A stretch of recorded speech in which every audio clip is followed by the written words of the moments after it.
Bula. Go minuni mereka yang doktor tak ada orang Bula FM namun dua nisep. Nimbula ayaw meli na wati tiu may mataniway ando talita kana warong ng Bula FM. Ando to kami ono bi series wa ng Bula FM namun dua nisep eso. Ni sambol binakan lewi biti gonga lemon tahun ni lebemba. Ngango musim bola roko ando talita ka na warong ng Bula FM. Bula FM Number 2 NSR. Bula FM number 2 NSR. Ni sambul binaka. Si kuyong ko na pakalilek ni non de tutu ko nang bungi de dai.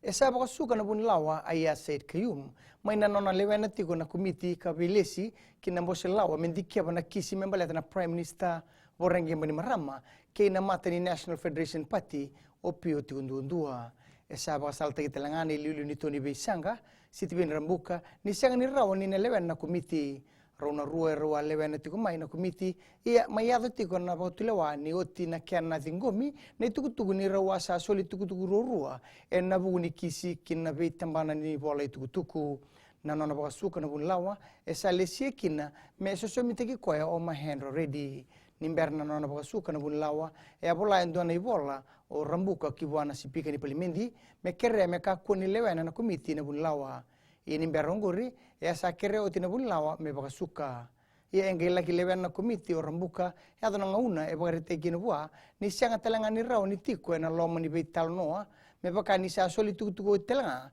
kina tamban ni bola tuku ena tomani ni mataka ena komiti ni betal noa me baleta na kisiongo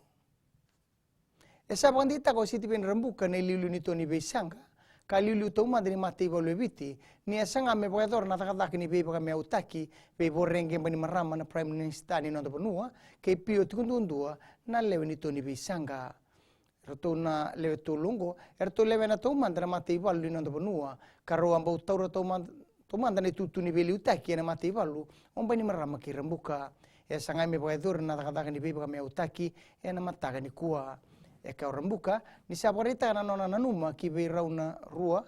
ia en ndo magata kesara me borita na nona numongo kina privileges committee eka rambuka ni ngandre me ba dorongo me borita ki binaka ni ndo na turanga esusungi telanga mai en ambuturara ni mate balu ia borita o Professor Biman Prasad na lilu ni NFP ni siang ni mbokla ndo ni tutuku membaleta na be kaongo esa bandita ko Prasad ni opio tikundundua ke lenora nger tambua era una rere telanga na privileges committee merau ibagandinendina esa nanduan din na singa nguleta bendendre ndundua kinambula ni setereki nangala na singa kakuneki na ngon rtu na level 5 na kanda era to sama ilenga na turangongo e dabu tuma ina koro o tumbe na solo e na dolo ke no Surrey Highlands ka kunia na ngondo tuna level limongo ni rato sa andabo matematekoto e nandua na yasa ni uluni bonua mai kia e borita ko setere kina ngala ni bakanga e saraba endua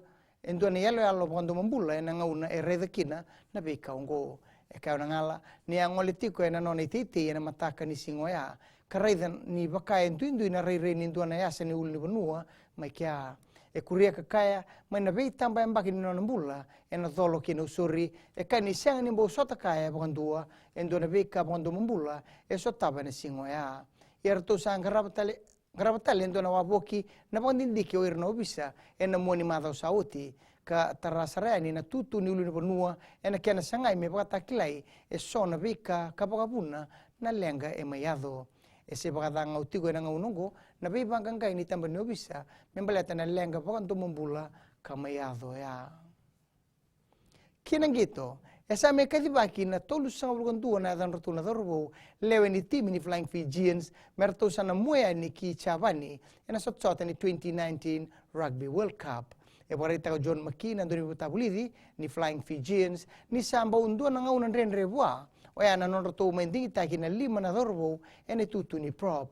e nuinde o maki ni non roto sa mendingi taki na level limongo e sana ngai boato doko taka na kamba korni timi ni biti e non roto ngito ene sotsota ni burubura e sa ka di boatelanga o maki na dan na tini kan na dorbo merto na tubo garau ken tuo beira na dorbo e maboa ene sotsota ni Rugby World Cup ngoe wilikina o Leroy Atalifo Luketangi Choeli Betayaki Tevita Ikenibere Albert Tuisue, Johnny Daya, ne Mani Nangusa, Serpepeli, Bularika, Sebana Yangalala, Eroni Sau, ke Setereki Tuidubu. Timini Flying Fijians, na Tombu Bata ke na Timini Australia, Uruguay, Georgia, ke na Timini Welesi. Timini Flying Fijians, na Sota Bata ke na Timini Australia, ene mateni nortongi tu Tombu, ene ka rua sang ulgontuni singa ni bulongo, ni boe tini ke 5 miniti, me 5 na kaloko, na yakabi. Mai da bekir na pakaleleka ni nonde tukutuku, na kiane kuri, erano na siya manastiseni na Radio Fiji 1, Kinambula FM. Ni pwedeng naka.